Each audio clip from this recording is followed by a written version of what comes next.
Es gandrīz no krēsla nokritu, dzirdot to, ko mēs tūlīt kopīgi paklausīsimies, kas attiecās uz valsts parādu un aizņemšanos kopumā. Tātad raidījums TV24 runa iet par valsts parādu. Es aizkrāsošu personu, kas runā, nav svarīgi, tas nav politikā, kaut kāds advokāts, bet tas, ko viņš pateica, manuprāt, tas ir izpelnās vienkārši Nobela prēmiju ekonomikā. Klausieties ļoti uzmanīgi. Saucos par šo ārējo parādu un domāju tā, kā citi saka, tur maksās mūsu bērni un kur tā nauda aiziet. Varbūt jāiegulda ražošanā, bet es paskatījos, ārējais parāds Latvijai šobrīd gandrīz 45 miljārdi eiro, ja es nekļūdos.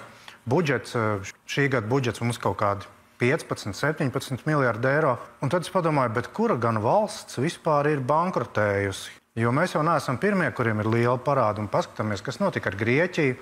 Nekļūdos, bija kaut kāds 2012. vai kurš gads. Grieķija bija, Grieķija ir, Grieķija būs. Kuram par to jau kādas šaubas? Valsts ir, viss notiek, ekonomika aktīva, turisti brauc. Kāpēc neaizņemties, ja nav jāatdod? Redz kā? Vēlreiz. Kāpēc neaizņemties, ja nav jāatdod? Redz kā? Kāpēc neaizņemties, ja nav jāatdod?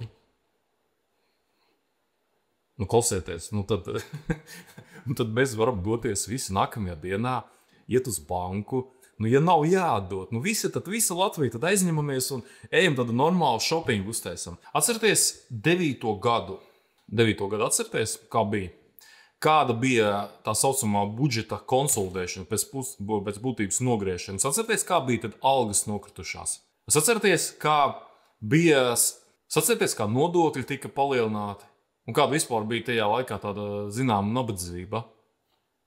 Bet ja nevajag atdot, kas teica, ka viņi nevajag atdot?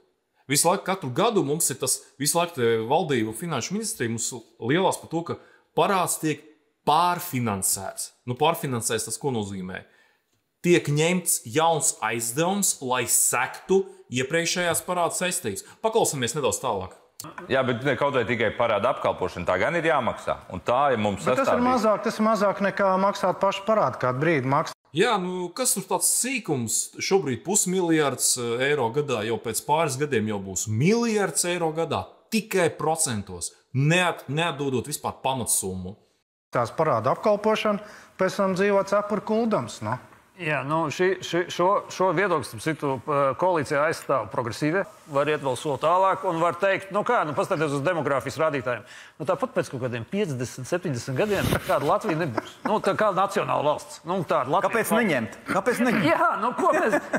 pēc tam, lai tie uzbeki, krievi, es nezinu, kas te dzīvos. Tiešām, ja mēs izējam no tāda viedokļa, ka tāpatās Latvija izmirs, tāpatās Latvijas pilsoņi var vispār drīz visi izbraukt uz visām pusēm, tad ņemam, lai tiešām visi tie bēgļi, kas te brauc, lai viņi ar to parādu ņemās. Un starp citu bija tas pašā tas pirmais runātājs, viņš bija kļūdījies, parāds ir nevis tur 40, cik viņš teica miljardi, bet šobrīd ir pāri 21 miljardam eiro. Teiksim, tā tālāk, lai viņi atdod tos parādus. Ja, teiksim, tā tālāk. Skaidrs, teiksim, var tā domāt.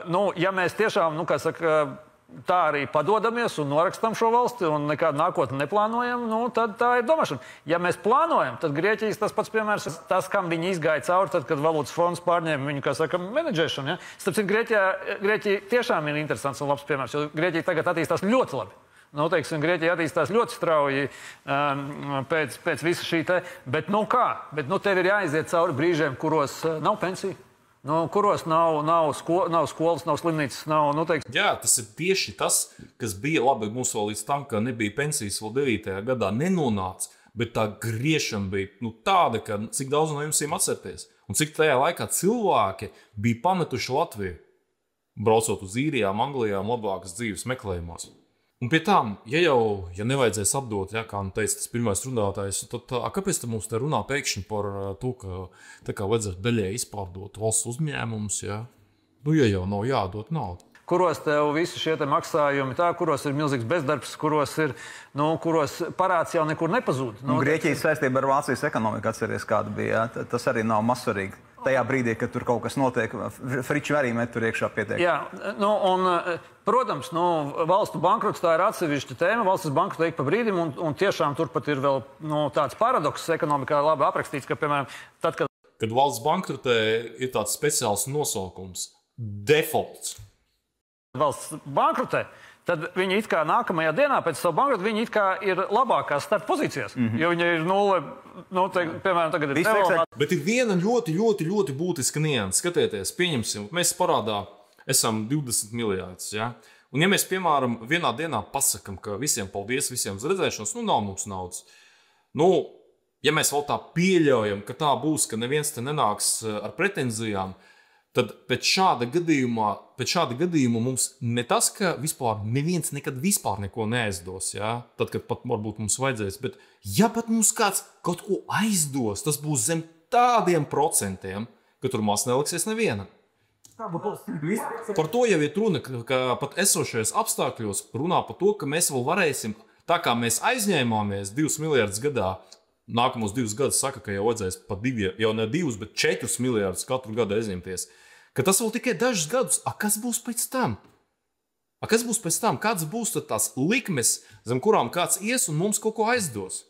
Nē, ja tāds ir plāns, tad tā arī vai tas datums vai tās gads, kad pienāk šis stāsts, nav nemaz tie 20 gadi, ko mēs sakam, mums bērni maksās par to. Tas būs pēc 3-4 gadiem. Manuprāt, salīmēt budžetu jau 29. būs neizsaka. Tas nav tik liela nozīme, jo lielā mērā tas, ko saka Jurģis, tas arī atbilst vismaz tiesiski Latvijas maksātnespējas regulējumam, kur fiziskā persona pēc maksātnespējas atzimst kā fēniks no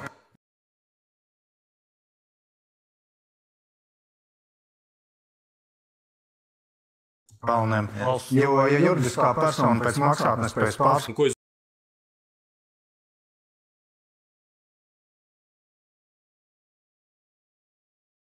tiek likvidēta, tad fiziskā persona, tad maksātnes. Tad vienkārši atnāks cilvēki un sāks, kas jums tur Latvenergo, Latvijas valsts meži, varbūt mēs to paņemsim, lai nosaktu daļu, tikai daļu no tās pamatsummas. Pēc procesa zinām šķīstīšanās, kurā tu kaut kādu zinām laikam posmu parādi savu labo gribu, maksādams kreditoriem savā saistību izpildes plānā paredzēto summu, tad, kad tu godprātīgi to esi kaut kādu 2 gadus vai cik darījis, pāri jau tev nodzēš, jo tu esi labs cilvēks, tu esi parādījis, ka tu visu dari, un tu vari iziet atkal balts un tīrs pasaulē. Un augšām celsies gaismas pils. Jā, augšām celsies.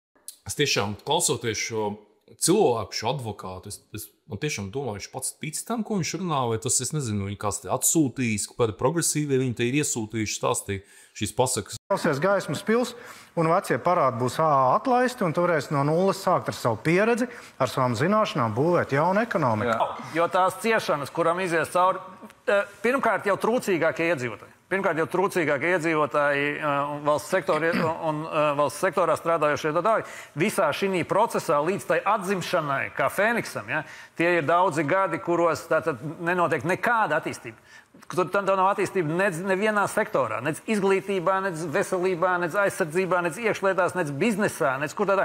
Tas ir 10 gadus, kurās tā valsts apstājās, un turpina stagnēt uz kaut kādā nabadzībā.